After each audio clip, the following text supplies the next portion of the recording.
भारत को किसी का डर नहीं, भारत को अमेरिकी धमकियों की परवाह नहीं। अमेरिका के हजारों धमकियों के बावजूद भारत ने वह कदम उठाया जिसके बाद एक बार फिर से व्हाइट हाउस का माहौल गर्म होगा। वैसे यहाँ पर आपको बता दें कि व्हाइट हाउस एक ड्रामा रूम बन चुका है जहाँ किसी मुद्दे पे बात नहीं होती बल्कि बहस होती है। जो ट्रंप की चापलूसी करेगा ट्रंप उसे शाबाशी देंगे, वहीं ट्रंप की चापलूसी करके अपना काम करवाया जा सकता है। और यह बात हम नहीं कह रहे बल्कि खुद यूरोपियन मीडिया ने कही। हालांकि ट्रंप के हकीकत को यूरोपियन देश भी जानते हैं, लेकिन फिर भी नेटो में अमेरिका के मजबूत सहयोग को बनाए रखना यूरोपियन देशों की मजबूरी है। किंतु भारत उतना भी मजबूर नहीं कि अमेरिका के बेतुके धमकियों की परवाह करे।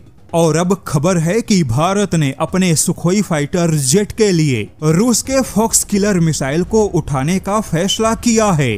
बता दे कि रूस के इस मिसाइल को आखिर फॉक्स किलर क्यों कहा जाता है, यह जानना बहुत ही दिलचस्प होगा। असल में रूस के इस मिसाइल का नाम R-37M है, जबकि नेटो ने रूस के इस मिसाइल को AA-13 कोड नेम दिया। अब सवाल है कि रूस के इस मिसाइल को फॉक्स किलर मिसाइल क्यों कहा गया और हवा में युद्ध के दौरान फॉक्स किलर मिसाइल का मतलब क्या है। वहीं अगर दुश्मन को पता है कि भारत के पास में फॉक्स किलर मिसाइल है तो ऐसे में यह दुश्मन के लिए किसी बुरे सपने जैसा क्यों है। तो यहाँ पर बता दे कि फॉक्स किलर मिसाइल ऐसी मिसाइल को कहा जाता है जो दुश्मन के किसी भी फाइटर जेट को अपने रेंज के एंड पॉइंट पर भी मार गिराने में सक्षम हो। यानी कि एक ऐसी मिसाइल जो कि बहुत ही लंबी दूरी पर भी दुश्मन के फाइटर जेट या फिर किसी भी विमान को हवा में ही मार गिरा सकता है। जैसे कि भारत जो कि रूस की यह मिसाइल खरीदेगा, इसकी रेंज 200 किलोमीटर होगी, तो ऐसे में रूस की यह मिसाइल बड़ी आसानी से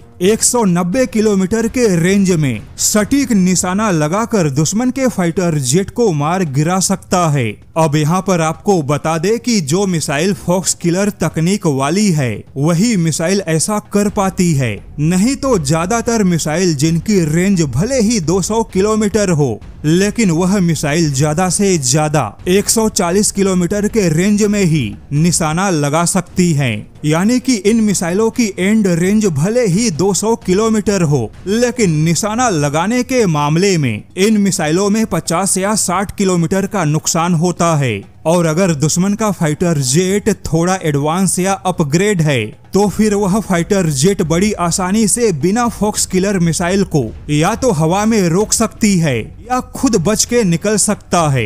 यही वजह है कि दुनिया में भले ही कई सारी हवा से हवा में मार करने वाली मिसाइल मौजूद है, लेकिन अपने रेंज तक मार करने वाली एंड किलर या फॉक्स किलर मिसाइल बहुत कम है। ऐसे में अगर दुश्मन को मालूम है कि भारत के फाइटर जेट के पास में एक ऐसी मिसाइल है जो कि फॉक्स किलर है, तो ऐसे में दुश्मन का फाइटर जेट भारत के उस मिसाइल के रेंज में आने से बचेगा। हालांकि खबर के मुताबिक भारत ऐसे लगभग 300 यूनिट मिसाइल खरीदेगा। वहीं टेक्नोलॉजी ट्रांसफर के तहत इन मिसाइलों का निर्माण भारत में होगा। और जैसा कि रूसी वायुसेना के बाद भारत पहला ऐसा देश होगा जिसके पास ऐसी घातक मिसाइल होगी। वैसे यहाँ पर आपको बता दे कि भारत का अस्त्र MK2 और अस्त्र MK3 भी तकनीकी तौर पे एंड किलर या फॉक्स किलर मिसाइल है।